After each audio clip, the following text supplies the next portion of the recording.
ঢাকাবাসী সংগঠন ঢাকার ট্রেডিশন নিয়ে, ওল্ড ঢাকার ট্রেডিশন এবং কালচার নিয়ে কাজ করে।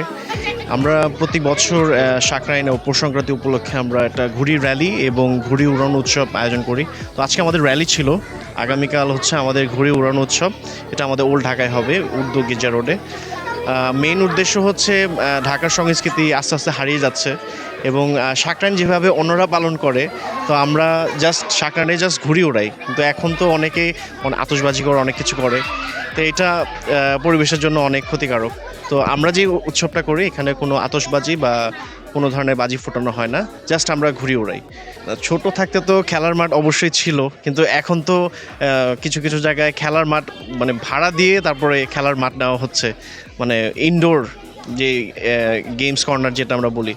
তো ওরকম খেলার মাঠ নাই, আর এখন তো ওরকমভাবে খেলাধুলার সুযোগও নাই। বাচ্চা কাচ্চারা সবাই বাসায় থাকে, স্কুল টু বাসা। সো এই সুযোগটা হচ্ছে না। আমরা কোনো রাজনীতি করি না, অরাজনৈতিক সংগঠন। ঢাকাবাসীর কাজ একমাত্র দেশের উন্নয়নের জন্য, সমাজের উন্নয়নের জন্য, মানুষের মঙ্গলের জন্য আমরা কাজ করে থাকি এবং শুরু থেকে আমরা মানুষের মঙ্গলের জন্য কাজ করে আসছি এবং ভবিষ্যৎ জীবনে আমরা দেশের উন্নয়নের জন্য, মানুষের মঙ্গলের জন্য আমরা সবসময় কাজ করে যাবো ইনশাল্লাহ। ঢাকাবাসী মানে ঢাকাবাসী ঢাকার ঐতিহ্যকে মনের আবেগে এবং মনের কুটিরে ধরে রাখার জন্য একটি সংগঠন, সেটি হলো ঢাকাবাসী সংগঠন।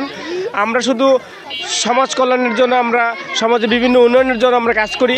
ঢাকাবাসী শুধু সাধারণ মানুষের জন্যই নয়, ঢাকাবাসী সেই করোনা থেকে শুরু করে, করোনায় শুধু আমরা সাধারণ মানুষের জন্য নয়, আমরা ঘোড়ার গাড়ির যে চালক তাদের জন্য এবং যে পশু ঘোড়া তাদের জন্য আমরা করোনার সময় খাবারের ব্যবস্থা করেছি।